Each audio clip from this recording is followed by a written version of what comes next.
তোমার বলছো যে নারী চরিত্র বেজায় জটিল, সত্যি তোমাদের কি মনে হয়? একটা মেয়েদের যে এত সহ্য ক্ষমতা দেওয়া ঈশ্বরের, এবং অনেক বেশি বুদ্ধি আমি বলবো। মানে পুরুষরা হচ্ছে একদম দেখো ভাজা মাছ উল্টে খেতে জানে না, ওরকম একটা মুখ নিয়ে আমাদের দুজনের মাঝে বসেছে আবার। একদমই তাই।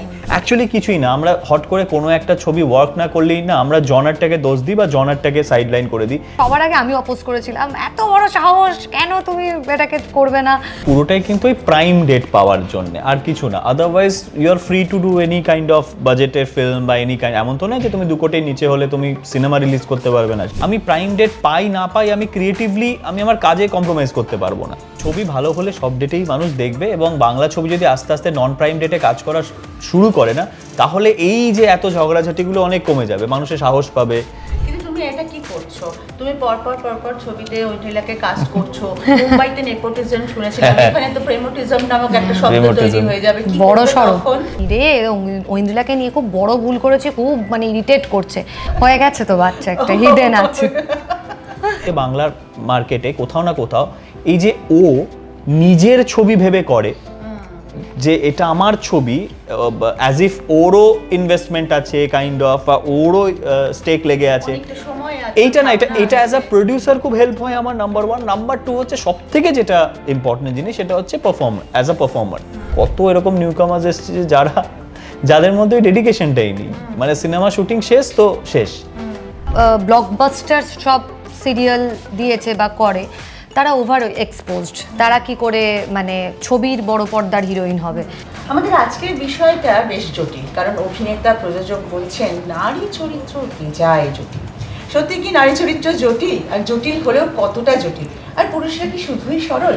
এই সব কিছু নিয়েই আমরা আজকে আড্ডা দেবো। আমার সঙ্গে রয়েছে অঙ্কুশ এবং Aindrila. Welcome to Aajkaal. Thank you. একটা কথা আমাকে বলো ঐন্দ্রিলা, তুমি যখন প্রথমেই নামটা দেখলে, প্রথম থেকে এই নামটাই ছিল তো? নারী চরিত্র ছিল না, কি ছিল? অন্য কিছু ভাবনা ছিল, যখন দেখলো যে জটিল মহিলাদের নিয়ে কারবার, তখন এর থেকে ভালো নাম তো আর কিছু হতে পারে না। তো অঙ্কুশ তখন ডিসাইড করলো যে এই নামটাই রাখবো। এই নামটা করতে গিয়ে তোমাকে কিছু মানে হার্ডল না ক্রস করতে হয়েছে? না, এটা সব থেকে ইন্টারেস্টিং ব্যাপার হচ্ছে এই নামটাও একজন মহিলারই দেওয়া, সেটা আমাদের রাইটার কোয়েল, ওরই দেওয়া এই নামটা। তো ইট ইজ ভেরি ইন্টারেস্টিং, মানে ও পুরো গল্পটা যখন ও যখন লেখার পর ও লিখলো, ও ফাইনালি যখন ফাইনাল ড্রাফটটা এলো, তখন ওই আইডিয়াটা দিল যে কেন এইটা নয়, কারণ একটা খুবই ফেমাস গান থেকে যদি আমরা এই টাইটেলটা নিই, তখন আমরা প্রচুর এদিক ওদিক ভাবছিলাম কি হতে পারে কি টাইটেল হতে পারে। বাট ফাইনালি যখন ও এই টাইটেলটা নিয়ে এলো, this is the app title. এবং যেটা বলছিলাম যে আমরা এত কথা বলছি, কিন্তু টাইটেলটা কিন্তু একটা মহিলারই দেওয়া। সেটাই। কিন্তু নারী চরিত্র জটিল বলতে এই ছবিতে ঠিক কি বোঝানো হয়েছে? এটা না মানে এটা অ্যাকচুয়ালি না, মানে এই ছেলেটি ঝন্টু যার নাম, এবং সে অলরেডি একটা মানে কি ওটাকে বলে জানো, ওই wedding planner kind, wedding planner, event planner আর কি বলতে, হ্যাঁ ওয়েডিং প্ল্যানার মেইনলি আর কি ও। এবং বুঝতেই পারছো, এবং সেইখানে কি আবদার রাখতে হয় মেয়ে বাড়ির থেকে, এই থেকে স্পেশালি মেয়েদের বাড়ির থেকে বা কনের তরফ থেকে কি আবদার আসে, যেমন টিজারেও কিছু ঝলক আছে। প্লাস যে বাড়িতেও থাকে সেখানে কারা কারা থাকে, তাদের সাথে কীরকমভাবে ওর লাইফটা যায়, এবং কীরকম তারা জটিল, কীরকম কি। তো বেসিক্যালি ওর জন্ম থেকেই ওর কিছু বাজে এক্সপিরিয়েন্স আছে মহিলাদের তরফ থেকে, কিছু স্কুল বয়স থেকে, স্কুল কলেজ, তারপর আস্তে আস্তে বড় হলো সে পুরো। এবং সেই কারণে ও কেন পিসড অফ, কী কারণে, সেটা বিভিন্ন ইনসিডেন্টের মাধ্যমে সেটা ছবিটা দেখলে আরও ক্লিয়ার হবেই হবে। তো সেই কারণে নারী চরিত্র বেজায় জটিল, এবং ওর চরিত্রটার নাম আখি, এবং ও ওই বাড়িতেই ঝন্টু রাখি, এবার ওই বাড়িতেই ঝন্টু যে বাড়িতে, ওই বাড়িতেই ভাড়া থাকে আর কি, ও আর ওর বোন ভাড়া থাকে ওই বাড়িতে। এবং সেখানে ওর সাথে কি কেমিস্ট্রি বা ওর বোনের সাথে কি কেমিস্ট্রি, এই পুরো জিনিসটা নিয়ে যে এই পুরো মেয়েদের নারীদের পুরো জড়িয়ে এই যে ক্যারেক্টারটা আছে, এবং কি এক্সপিরিয়েন্স করছে প্রত্যেকটা ক্যারেক্টার ইন্ডিভিজুয়ালি, কেমন জটিল কেমন সরল, এবং কি এক্সপিরিয়েন্স করছে, ওই নিয়ে একটা ফ্যান্টাসি কমেডি। মানে আমি টিজারে একটা দেখলাম যে একজন ক্যারেক্টারের গালে অঙ্কুশ চকাশ করে একটা চুমু খেলো।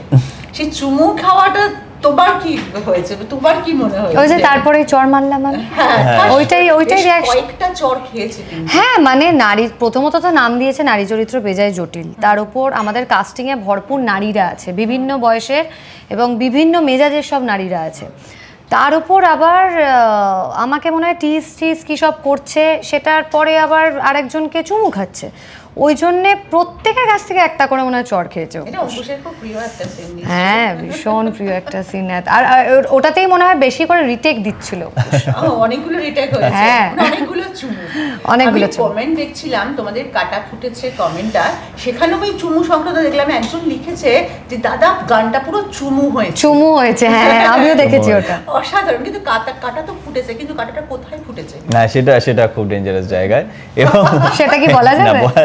না বাট আমি অ্যাকচুয়ালি না অনেকদিন পর আমার যেটা ভালো লাগছে এই প্রসঙ্গে যদি আমি বলি যে এক হার্ডকোর কমার্শিয়াল অ্যাসপেক্টের সবকিছু হ্যাঁ মানে সবকিছু না people are very very much liking it which is এটা একটা খুব পজিটিভ পয়েন্ট। মানে কিছুই না, আমরা অনেক সময় কোথাও না কোথাও এইটা বিশ্বাসটা হারিয়ে ফেলছিলাম যে যদি আমি একটা খুব সাদামাটা সরল একটা মজার ছবি বলি সেটা অডিয়েন্স অ্যাকসেপ্ট কতটা করবে। আর যেখানে এই ধরনের ছবি থেকেই আমাদের নাম হওয়া, মানে আমার নাম হওয়া, মশলাদার বাণিজ্যিক ছবি থেকে আমাদের সকলের নাম হওয়া, এই হওয়া, পপুলারিটি পাওয়া, এবং সেইখান থেকে দাঁড়িয়ে কোথাও না কোথাও আমরাই ভুলে যাচ্ছি এইগুলো। এবং আজও যদি আমরা একটু ফ্ল্যাশব্যাকে যাই তাহলে হয়তো যে ধরনের ছবিগুলি আমরা ভীষণভাবে কি বলবো মানে আমি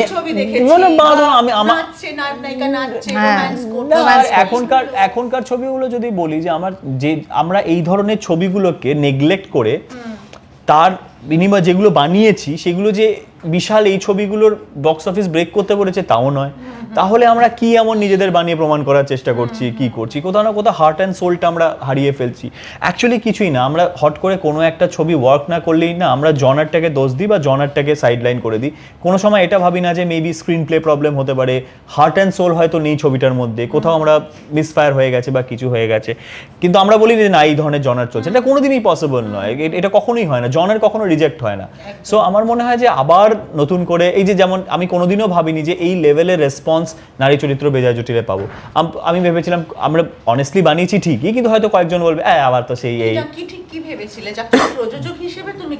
না, আমি ভেবেছিলাম এই ধরনের ছবি ফেরত আসা উচিত এই প্রপারভাবে, লাইক এখনকার মতো করে সেন্সিবল কমেডি, সিচুয়েশনাল কমেডি যেটাকে বলা হয়, ফেরত আসা উচিত। এবং সেখান থেকে দাঁড়িয়ে আমার মনে হচ্ছিল this is the app subject. আমার অলওয়েজ ভেবেছিলাম যে আমাদের সাবজেক্টটা খুব স্ট্রং হতে হবে, হয় সেম ফ্লেভার থাকলো, সব কিছু সেম থাকলো, সাবজেক্টটা খুব বড় হতে হবে। আর এরকম এত সুন্দর সাবজেক্ট পেয়েছি, this is the apt one. মানে এই সময়টা যেমন ধরো চতুর্দিকে শুধু থ্রিলারের ছড়াছড়ি, ব্লাডশেডসে ভর্তি, মানুষ ক্লান্ত হয়ে যাচ্ছে, ঠিক সেই সময় এই ধরনের ভাবনাটা সত্যি খুব অভিনব। কিন্তু কোথাও কি একটু চিন্তাও হয়েছিল? চিন্তা তো হয়েছিল, মানে যে কারণে অ্যাকচুয়ালি কি হয়েছে না, লাস্ট বেশ কয়েক বছর ধরে আমাদের এই ধরনের জনারটাতে অডিয়েন্স একটু ডিসঅ্যাপয়েন্ট হয়েছিল। আমাদেরই দোষ অবশ্যই কোথাও না কোথাও, যে এমন কিছু আনতে পারেনি যেটা অডিয়েন্স একটা ওয়াও ফ্যাক্টর একটা কাজ করেছে। বা ইভেন ট্রেলার লেভেলেও আমি বলবো, টিজার ট্রেলার লেভেলেও যে ওরা বলেছে আর এটা রিজেক্টেড এরকম একটা। সো ফর্চুনেটলি, আমি জানি না ছবির ভবিষ্যৎ কি, ফর্চুনেটলি এখনও অবধি আমাদের এটা মনে হচ্ছে আমরা রাইট কর্ডটা টাচ করতে পেরেছি কোথাও না কোথাও, thanks to our writer director. Because এই ধরনের ছবিতে ভীষণভাবে রাইটারের বিশাল বড় ভূমিকা থাকে, রাইটারের। আর একটা ডিরেক্টর কীভাবে প্রেজেন্ট করছে একটা কমেডি ফিল্ম, উইচ ইজ মানে শুধু অ্যাক্টরদের কমিক টাইমিং থাকলেই হবে না, ডিরেক্টরেরও সেই কমিক টাইমিংয়ের সেন্স থাকতে হবে, রাইটারের সেই সেন্স থাকতে হবে। সো কোথাও না কোথাও এখনও অবধি যতটা যা ফিডব্যাক পাচ্ছি প্রচণ্ডভাবে পজিটিভ। বাকি তো সিনেমা কথা বলবে। ধরো বেশ, আমি মন্তব্য থেকেই বলছি যে এখন তোমার গানের মন্তব্যে বা টিজারের মন্তব্যে দেখছি ম্যাচো হিরো অঙ্কুশকে সবাই বলছে গ্রেট কমেডিয়ান, এটা তোমার কেমন লাগছে? না আমার অ্যাকচুয়ালি এই কমেডি টাইমিং বলো বা কমেডির একটা বড় না, কারণ ও না রিয়েল লাইফেও তাই, মানে আমরা যখন ধরো ফ্যামিলি একটা গেট টুগেদার বা কিছু হচ্ছে তখন অনেকক্ষণ ধরে অঙ্কুশ চুপ চুপ চুপ, আমরাই বলি যে দূর বাবা, আমরা ওকে অ্যান্টি সোশ্যাল বলি, বুঝতে পেরেছো তো? কিছুই বলে না, কিছুই, আমরা এই যে মজা করছি ঠাট্টা করছি, আমরা চিৎকার চেঁচামেচি করছি, হঠাৎ করে এমন একটা কিছু বলে দিয়ে চলে গেল যে তারপরে আমাদের সবাই হাসতে হাসতে ওটাই কন্টিনিউ হতে থাকলো। তো এই জিনিসটা যেহেতু ওর মধ্যে ভরপুর আছে না, তো সিনেমার ক্ষেত্রেও না যখন ওর সঙ্গে এই ধরনের কোনো কাজ করার সুযোগ হয় আমাদের, তখন মানে শটের সময় বুঝতে পারি যে কিছু তো একটা করবে। আর সেটা এমন করে যে এক সময় না আমরা রেডি থাকি না, ধরো মনিটরে করেনি, তখন না হাসিও পেয়ে যায়, হাসিটাকেও কন্ট্রোল করতে হয়। তো এই জিনিসটা না ওর মধ্যে খুব ভরপুর আছে। কিন্তু প্রথমে অঙ্কুশকে দেখলে সেটা বোঝা যায় না। না না গৌরব প্রচন্ড গম্ভীর, এমনি যারা অঙ্কুশকে খুব চেনে, সিরিয়াসও। কাছ থেকে চেনে তারা খুব ভালো হ্যাঁ। জানে। কিন্তু তৈনুলে এটা কি হলো, তুমি নাচতে বিদেশে চলে গেলে? ও বাবা, এটাই তোমার প্রথম বোধহয় বিদেশে আমার dance বিদেশে এটা হচ্ছে প্রথম ডান্স সিকোয়েন্স। আর অঙ্কুশ অনেক কিছু বলছিল, কারণ যখন আমাদের কি বায়না করেছিল নাচতে হলে আমি বিদেশে না, আমি গিয়ে তোমাকে নাচবো? এটা বলছি, এটা আমি তোমায় বলছি, এটা একটু বায়নার মতনই। আচ্ছা। কেমন মানে আউট অফ বক্স গিয়ে নয় ডেফিনেটলি, বাট অঙ্কুশ প্রথমে প্ল্যান করেছিল যে এটা না এমন একটা গান, এই যে কাঁটা ফুটেছে, এটা এমন একটা গান, ভাষাটা এমন। হ্যাঁ, যেটা আমরা একটু বিদেশে গিয়ে, বাট বিদেশে গিয়েও মানে ওই লাক্সারিয়াস ব্যাপারটা নয়, যেটা আমাদের মাইন্ডসেটে আছে বা যেটা আমরা ড্রিম ওয়ার্ল্ডে দেখছি বা যাই হোক, সেরকম যেন একটা ওয়ার্ল্ডে গিয়ে আমরা করতে পারি। তো আমরা তার জন্যে কিন্তু আগে আমরা দুজনে গেছিলাম ওরে কি করতে, বুঝতে পেরেছো? তো তারপরে বেশ একটা কিছু মাসের গ্যাপের পরে হঠাৎ প্রডিউসারের কি মনে হলো, টাকা পয়সা টান পড়েছিল হয়তো, বললো যে না আমি কলকাতাতেই করব, গলিতে গলিতে করব। তখন আমরা যারা মানে বাকিরা যারা, সবার আগে আমি অপোজ করেছিলাম, এত বড় সাহস কেন তুমি এটাকে করবে না, আমরা সব প্ল্যান করেছি, ওইভাবে ড্রেস প্ল্যান করছি, কালারফুল জিনিসটাকে প্ল্যান করছি। কারণ দেখো কলকাতায় যদি করতে হতো তখন আমরা আবার ওইভাবে ভাবতাম না, তখন কিন্তু আমরা আবার আমাদের যে বাঙালিয়ানাটা ওইটা রেখে করতাম। এবার যেহেতু এটা হঠাৎ করে আবার প্ল্যানিং, তখন সবাই ওর ওপর বলছে না কলকাতায় না, এটা আমরা যখন ওইভাবে ভেবেছি কাটা ফুটেছে, এটা একটা পেপি নাম্বার, তোদেরকেও লুকসটাও ওরকম করতে হবে কালারফুল, আর গানটাও হতে হবে কালারফুল। কারণ কলকাতায় যদি আমরা করতে যাই তখন আমাদের একটা বিশাল সেটের কস্ট বা কিছু, সেটা আবার হিউজ কস্ট, সেটাও লাগবে। তখন আবার সব ধরে বেঁধে, আর প্লাস আমার প্রথম বিদেশে গান বলতে পারো, একটু বায়না তো করেছি। বায়না করেছিলে, কিন্তু আমি মানে সত্যি খুব ভালো লাগছে দেখে, মানে ছোট বাচ্চা থেকে শুরু করে বয়স্করা পর্যন্ত এই গানটার রিলস করেছে। বোধহয় 650-700 রিলস অলরেডি। না এখন এখন আমাদের প্রায় 2000 রিলস হয়ে গেছে 4-5 দিনের মধ্যে। আপডেট একটু পরের দিকে এত রিলস বানাচ্ছে, নাচছে, এবং সবথেকে বড় যে কথাটা, সেখানে পেয়ার হিসেবে দুজন পুরুষকেও দেখা যাচ্ছে। এটা কিন্তু দারুণ একটা কোথাও কানেক্ট করেছে। দেখো কমার্শিয়াল অ্যাসপেক্ট এবং সেলিব্রেশনের কোনো জিনিস অলওয়েজ কানেক্ট করে মানুষকে, অলওয়েজ। আজও আমরা যখন ডিস্কোতে যাই বা কোথাও যাই, সেই তো ওই ধরনের গানই বাজাই যেগুলো আমরা অ্যাকচুয়ালি, কিন্তু বানানোর সময় খালি আমরা স্কেপটিক্যাল হয়ে যাই, চলবে কি চলবে না, এই ধরনের ফিল্ম চলবে কি চলবে, কিন্তু চিরকাল আমরা এইগুলোই সেলিব্রেট করে এসেছি, এইগুলোই সেলিব্রেট করে এসেছি। সো আমার মনে হয় যে ফাইনালি আফটার অনেক দিন পর, বেশ কয়েক বছর পর, কোথাও না কোথাও একটা একদম আউট অ্যান্ড আউট কমার্শিয়াল গান, যেটা অ্যাকচুয়ালি বলা যেতে পারে যে বাজবে, হিট হচ্ছে। আর আরেকটা জিনিস হচ্ছে, আমরা বড্ড বেশি একটা গানের সাকসেসকে না ভিউজ দিয়ে বিচার করি বা কি হলে দিয়ে, কিন্তু আমরা আগে যেমন গানগুলো বাজতো, বিশ্বকর্মা পুজোয় বাজতো, পুজোয় বাজতো, দুর্গা পুজোয় বাজতো, ক্রিসমাস নিউ ইয়ারে বাজতো, সরস্বতী পুজোয় বাজতো, 23শে জানুয়ারি বাজতো। এই যে গান না বাজা বন্ধ হয়ে গেছে কোথাও, এখনো সেই 2016-17 গানই বাজে। এক্স্যাক্টলি, আমরা যতই বলি যে ভিউজ অনুযায়ী তো এটা হিট, কিন্তু বাজছে কোথায়? সো ওইটা আমাদের ছিল যে এমন একটা গান দেখি বানাই যে অ্যাকচুয়ালি বাজাবে, লোকে বাজবে। এবার লেটস সি, কিন্তু এখনো অবধি তো খুব ভালো ভাইব পাচ্ছি। কিন্তু একটা কথা বলো, প্রযোজক হিসেবে তো তোমার মনে হয় যে একটা ছবিতে গান একটা মারাত্মক জায়গা? প্রচন্ড। হ্যাঁ, আমি জানো তো, মানে এটা ও উত্তর দেবে, কিন্তু যখন ও ছবি কিছু পরিকল্পনা করে না, আমি ওকে সবার আগে একটা কথাই বলি যে তুমি না সবার আগে গান নিয়ে ভাবো। কেন বলি আমি তোমাকে বলছি ছোট্ট করে, কারণ আমি যবে থেকে গান শুনে বড় হওয়াটা আমার স্টার্ট হয়েছে, বা এই বাংলা ছবির প্রতি ম্যাডনেসটা আমারও তৈরি হয়েছে, আমি কিন্তু সব গান শুনতাম।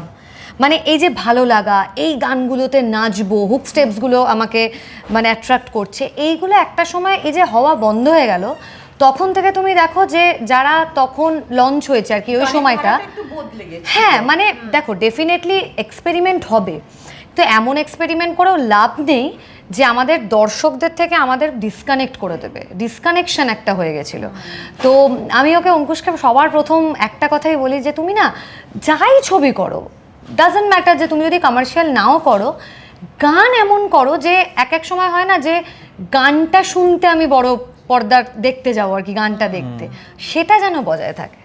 একদমই তাই। আর এই গান সত্যি, আরেকটা গান বোধহয় আগামীকাল রিলিজ করছে না, সেখানে কারো বিয়ে দেখাচ্ছে। তোমার বিয়ে হলে আমি জিজ্ঞেস করতাম বিয়ে তো হয়ে গেল, এবার বাচ্চা কবে হবে?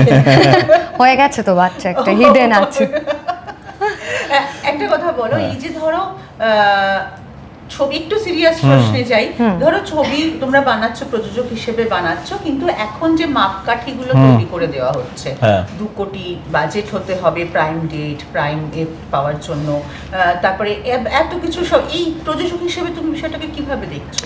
না, আমার মনে হয় এই পুরোটাই কিন্তু এই প্রাইম ডেট পাওয়ার জন্য, আর কিছু না। Otherwise you are free to do any kind of বাজেটের ফিল্ম বা এনি কাইন্ড, এমন তো না যে তুমি 2 কোটির নিচে হলে তুমি সিনেমা রিলিজ করতে পারবে না, সেটা না। প্রাইম ডেট কি সত্যি ম্যাটার করে?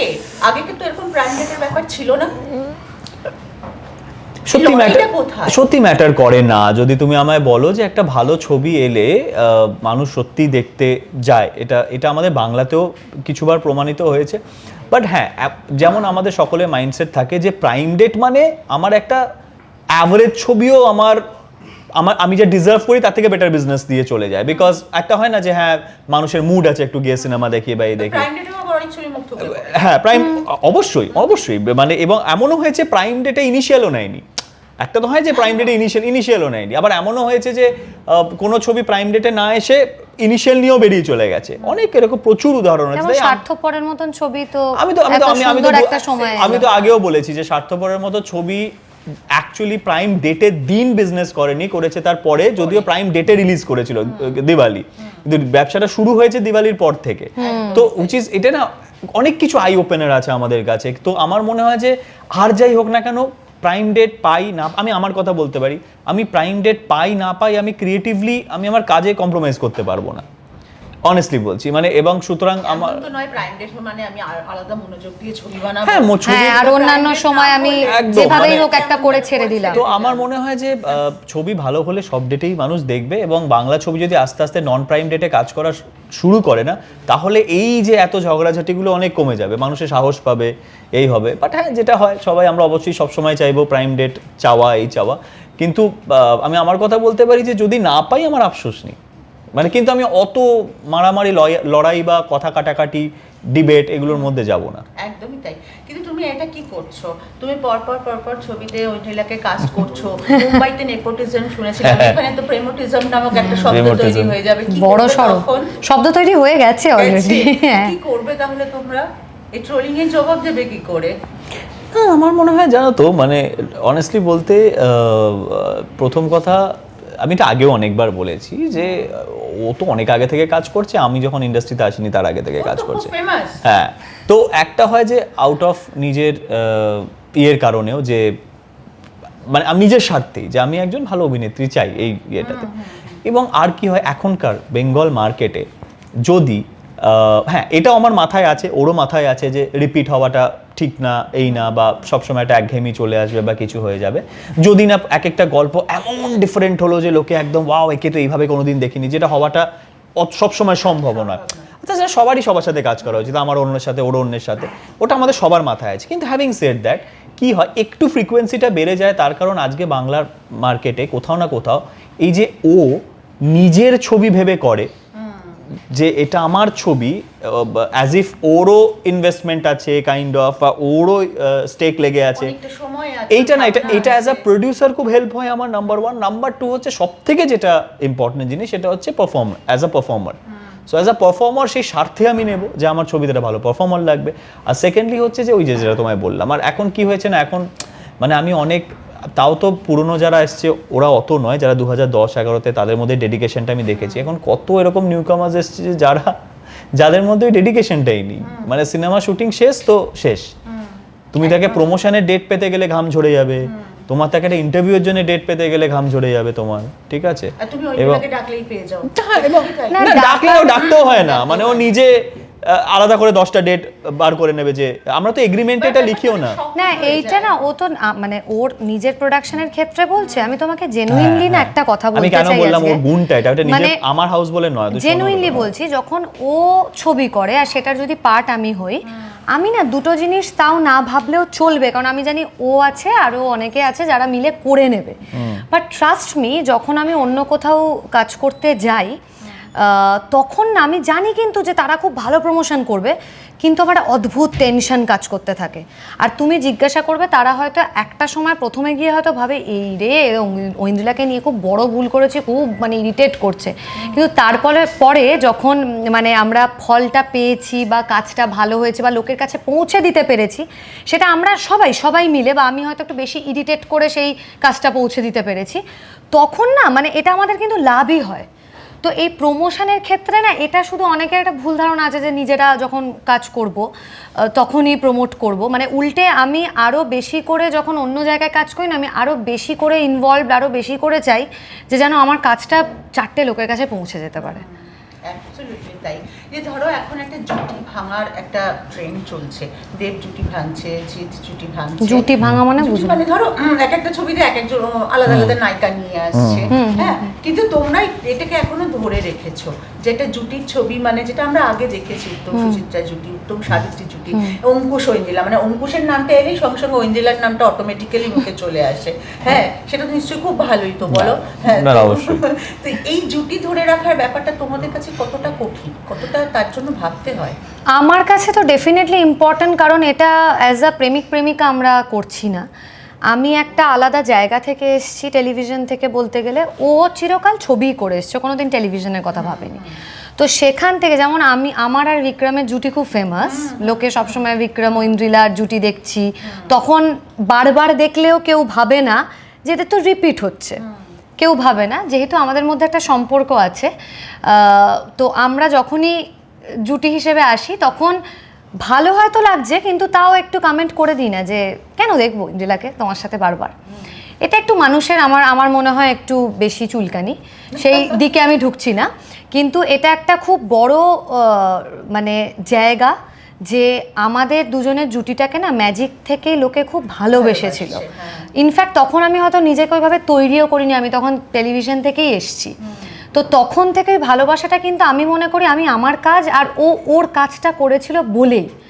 তো যখন আমরা একসাথে কাজ করি না, আমাদের সেম টেনশনটা কাজ করে যে আমরা যেন এই সিনেমাতেও শুধু জুটি বলে নয়, যে ক্যারেক্টারটা করছি সেটাও যেন ক্যারেক্টার একদমই তাই সেম। এটা যখন আমি মানে যেহেতু বিক্রমের সাথে বেশি কাজ করেছি আর ওর সাথে, তাই জন্য আমি এই কথাটা বলছি। যখন বিক্রমের সাথেও আমি কাজটা করি না, তখন আমি আর বিক্রম ওই আলোচনাটা করি যে শোন কি এমন করতে পারি যেটা আরো বেশি দর্শকের ভালো লাগবে, কারণ আমরা তো অনেকগুলো কাজ করেছি।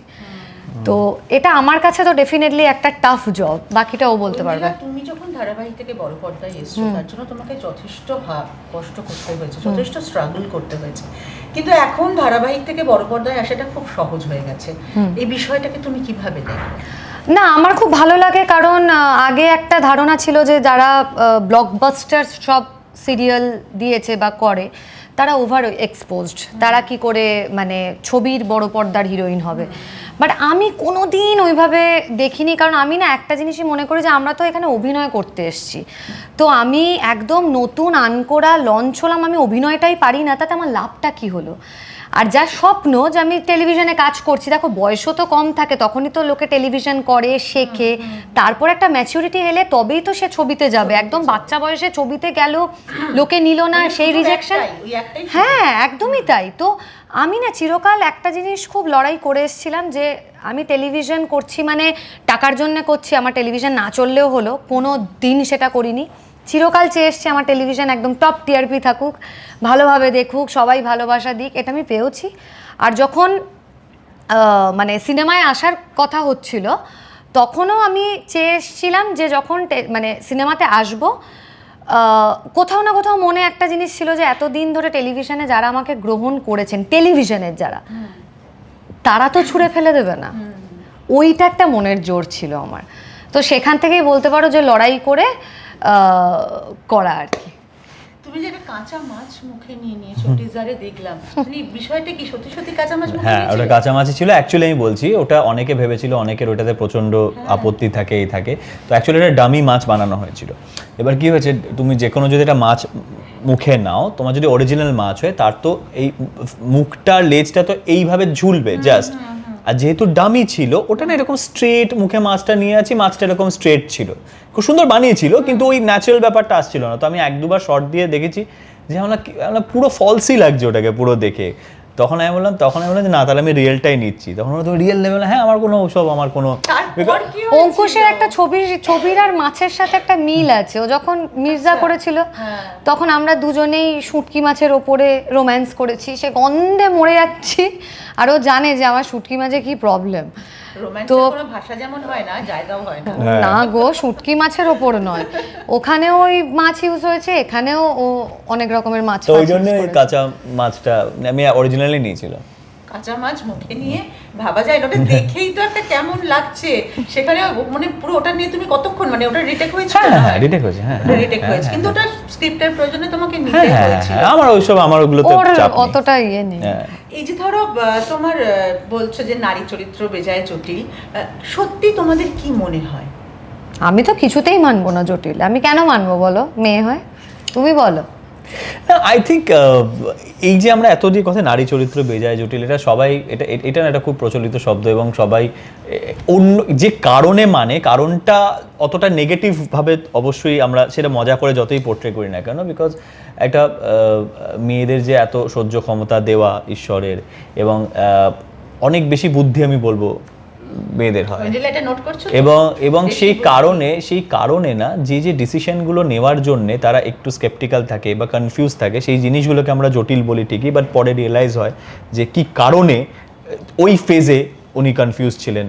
আমি ঐন্দিলার ক্ষেত্রে অনেকবার দেখেছি এবং বাট হ্যাঁ, হ্যাভিং সেড দ্যাট, যেমন আমরা সবসময় বলি যে আমরা এই যে ওদের অ্যাকচুয়ালি মনে কি মুখে কি বোঝা যায় না, সেই জিনিসটা চাইছে এক বলছে আরেক, হ্যাঁ সেইটা নিয়ে এক তো এটা হয়, এটা তো একটা বয়েজ গ্যাং এর মধ্যে আলোচনারই বিষয় যে নারী চরিত্র বেজায় জটিল। হ্যাঁ, বার করতেই হবে। নারী চরিত্র বেজায় জটিল। তোমাদের মধ্যে পজিটিভ কে বেশি? কেউই না সেই কথা বলতে গেলে। আমি তো নই, আমি একদমই নই। আমি আছি একটু পজিটিভ। আমি কেন মিথ্যে কথা বলবো বলো তো? বলেছে যে ভালোবাসায় সন্দেহ নেই, সে ভালোবাসা। হ্যাঁ হ্যাঁ হ্যাঁ, দেখো সন্দেহ জিনিসটার থেকেও ব্যাপার হচ্ছে একটা যে ছোট্ট পজিটিভনেস, এটা আমি যদি বলি না না আমি একটুও পজিটিভ না, আমার রাগ হয় না, আমি মিথ্যে কথা বসে কেন বলবো? কিন্তু আমি একদম তাই, আমি একদম পজিটিভ নেই, এটা আমার নেই, আমার নেচারের মধ্যে। বা আমি হয়তো ওরকম নেচারের, বা আমি হয়তো ওরকম নেচারের নই যেখানে ইনসিকিউর ফিল করেনি, তাই না বলো? এই যে তোমাদের টিজার, গান, এই সব কিছু দেখে ইন্ডাস্ট্রির বন্ধুরা কি বলছে?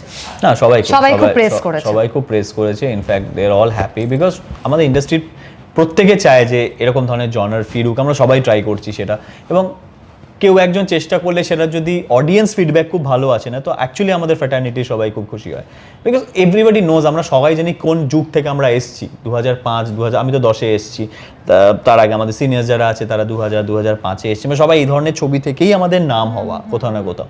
হ্যাঁ অবশ্যই এখন যুগ পাল্টেছে, আমরা কিছু এক্সপেরিমেন্টাল ছবি করি, চললে ভালো লাগে, সেটা আলাদা জিনিস, কিন্তু এই ধরনের ছবি যখন ওয়ার্ক করে না, সেই আনন্দর কিন্তু একটা আলাদা আনন্দ, এবং এটা আমরা সবাই ফিল করি যখন এই ধরনের ছবি বানিয়ে ওয়ার্ক করে। তার মানে কি, আর এই ধরনের ছবি ওয়ার্ক করলে ইন্ডাস্ট্রির জন্য খুব ভালো, আমাদের প্রচুর টেকনিশিয়ানসরা আরো কাজ করতে পারবে, আরো বড় বড় ছবি হবে, তো সেই জন্য সবাই একদম কিন্তু এত বন্ধুত্বের মাঝখানে ওই হিংসা, দলাদলি, রেশারেশি, সেই জিনিসগুলো এখনো সমর্থক কেন?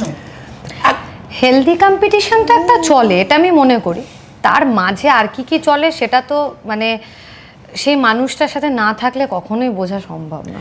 না, আর আরেকটা জিনিস কি হয় না, অ্যাকচুয়ালি না, যে ঝগড়া অশান্তিটা রিলিজের সময় হয় না, কেউই তারা, বা আমি যে নিজেকেও ইনক্লুড করি, কেউই কিন্তু আমরা ওরকম মানুষ নই যেরকমভাবে পোর্ট্রে হয় বা যেরকমভাবে আমরাও বিহেভ করি, অ্যাকচুয়ালি কিন্তু কেউই ওরকম হিউম্যান বিং নয়।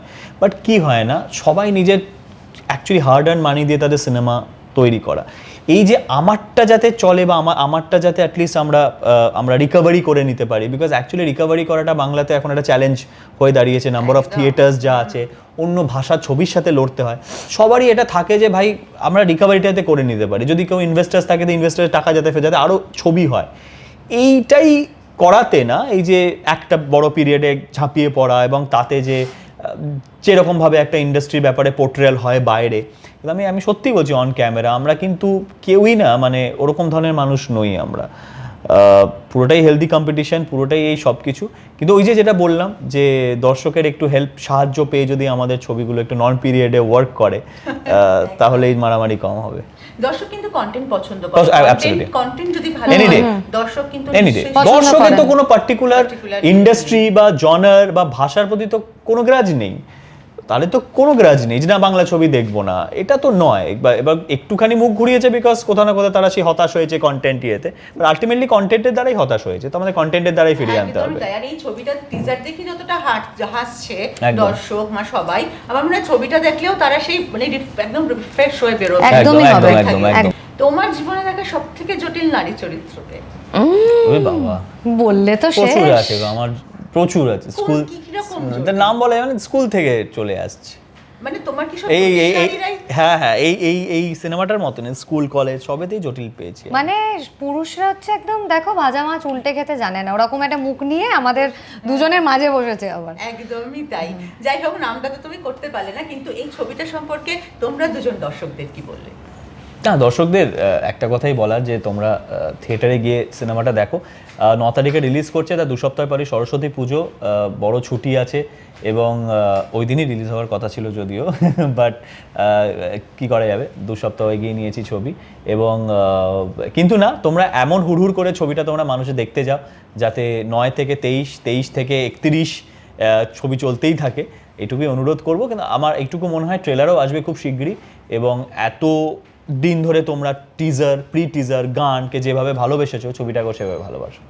অঙ্কুশ জেলা আমাদের ভীষণ প্রিয় এবং আমার মনে হয় দর্শকদেরও খুবই পছন্দের। তো 9th জানুয়ারি Yes. প্রেক্ষাগৃহে সবাই মিলে একটু মন খুলে হাসুন, দেখুন নারী চরিত্র বেজায় জটিল।